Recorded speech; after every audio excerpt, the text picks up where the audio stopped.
The rain hammered against the windows of Manning's pub in downtown Portland as Lieutenant Rachel Torres pushed through the heavy oak door.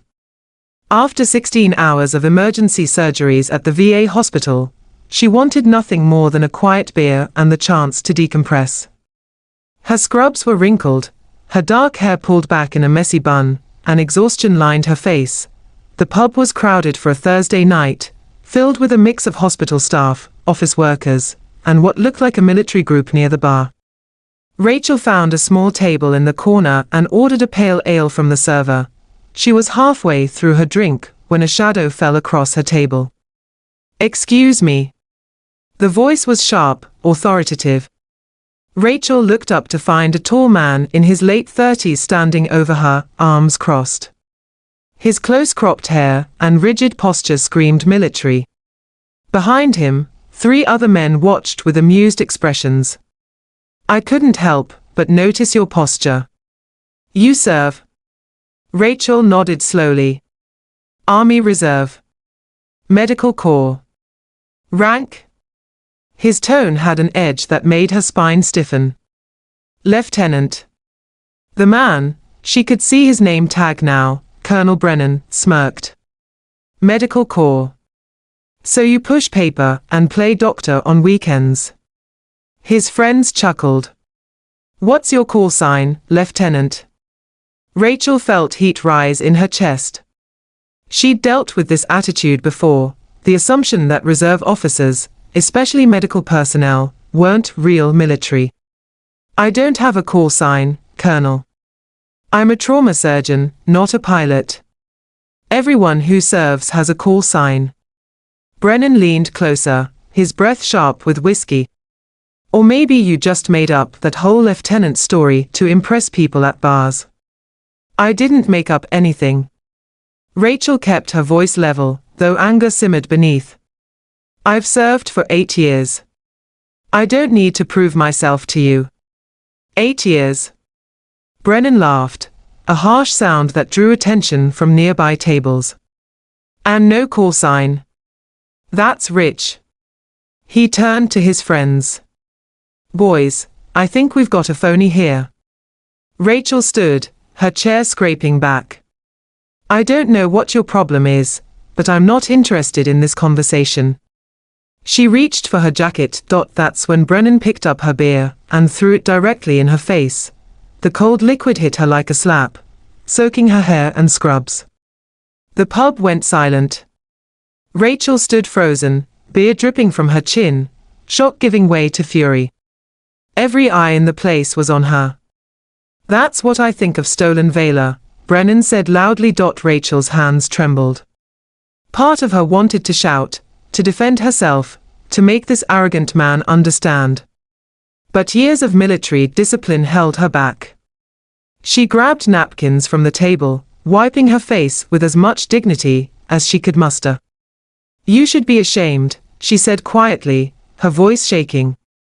Then she turned and walked toward the restroom, feeling every stare burning into her back. In the bathroom, Rachel gripped the sink, staring at her reflection. Her scrubs clung to her, reeking of beer. Tears of frustration and humiliation threatened, but she forced them back. She'd survived combat zone deployments, she'd held dying soldiers in her arms, and she wouldn't let some pompous colonel break her, but the rage wouldn't subside. This wasn't just about her. It was about every service member who'd been dismissed or disrespected because they didn't fit someone's narrow definition of warrior. Rachel pulled out her phone. Her fingers hovered over the contacts before she found the name she needed, Major General Victoria Hayes, her former commanding officer and mentor.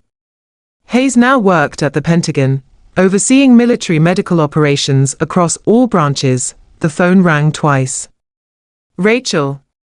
It's late, is everything okay?" "General Hayes." Rachel's voice was surprisingly steady. "I need to report an incident involving a senior officer." 3 days later, Rachel was back at Manning's Public. She'd thought about staying away, about letting it go, but something wouldn't let her. She needed to reclaim this space, to prove to herself that Brennan hadn't won, she was surprised to find the colonel at the same spot near the bar, though his usual entourage was absent. He looked smaller somehow, his shoulders hunched. Rachel walked directly up to him. "Colonel Brennan." He turned, and she saw something she hadn't expected: shame. His eyes dropped. "Lieutenant Torres. I thought you should know," Rachel said calmly, "that General Hayes reached out to your commanding officer. There's an investigation into your conduct. Assault on a fellow officer, even off duty, is serious." Brennan's face went pale. I didn't think." "No, you didn't think. You saw someone you assumed didn't belong, and you decided to humiliate them publicly." Rachel kept her voice low but firm. "Do you even know what I do? I've performed emergency amputations in field hospitals in Afghanistan. I've saved the lives of Marines, Army Rangers, and yes, even SEALs who'd been hit by IEDs. I don't have a call sign because I don't need one. My job is to make sure people like you make it home alive." Brennan looked like he might be sick. "I was drunk. I made a terrible mistake." "Yes, you did." Rachel paused. "But here's what I'm going to do. I'm going to ask General Hayes to drop the investigation, on one condition." Brennan looked up, hope flickering in his eyes. "Anything. You're going to volunteer for 3 months at the VA hospital where I work. Not as a colonel, not as someone special, as an orderly. You'll clean bedpans, you'll move patients, you'll see what military service actually looks like for the thousands of veterans who need care long after the fighting stops. And you're going to learn that service comes in many forms." Brennan stared at her for a long moment, then slowly nodded. "I'll do it."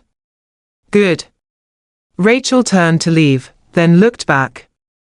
"And Colonel, if I ever hear of you treating another service member this way, there won't be a second chance. Do you understand?" "Yes, m." For the first time, his voice held genuine respect. 6 months later, Rachel received an unexpected package at the hospital. Inside was a handwritten note and a military challenge coin, the SEAL's emblem on one side, Medical Corps insignia on the other. The note read, "Lieutenant Torres, I finished my 3 months last week. I want you to know it changed my perspective entirely. I met veterans I would have walked past before, people whose service I would have dismissed. I was wrong about what makes someone a warrior. Thank you for giving me a chance to understand that. I had this coin specially made. It represents both of our worlds, because they are not separate. They never were." With profound respect, Colonel Michael Brennan. Rachel turned the coin over in her hands, feeling its weight. She thought about framing it, but instead, she slipped it into her pocket. Some reminders were better kept close. The next Thursday, she went back to Manning's Public. This time, when she ordered her beer, she drank it in peace. Hello everyone. If you are enjoying this video and finding it helpful, don't forget to support our channel. Please subscribe to our channel, press the like button, and share this video with your friends and family. Also, make sure to turn on the notification bell so you never miss our upcoming videos. We regularly upload amazing, informative, and entertaining content just for you. Your support means a lot to us and motivates us to bring even better content in the future. Thank you so much for watching, and welcome to our growing community.